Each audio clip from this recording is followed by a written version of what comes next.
حضور اکرم صلی اللہ علیہ وآلہ وسلم کا ارشاد ہے،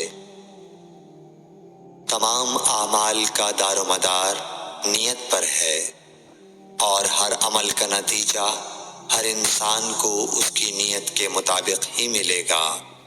پس جس کی ہجرت دولت دنیا حاصل کرنے کے لیے ہو یا کسی عورت سے شادی کی غرض سے ہو، پس اس کی ہجرت انہی چیزوں کے لیے ہوگی جن کے حاصل کرنے کی نیت سے اس نے ہجرت کی۔ صحیح بخاری حدیث نمبر 1۔ حضور اکرم صلی اللہ علیہ وآلہ وسلم نے فرمایا کہ وحی نازل ہوتے وقت کبھی مجھ کو گھنٹی کی سی آواز محسوس ہوتی ہے، اور وحی کی یہ کیفیت مجھ پر بہت شاق گزرتی ہے۔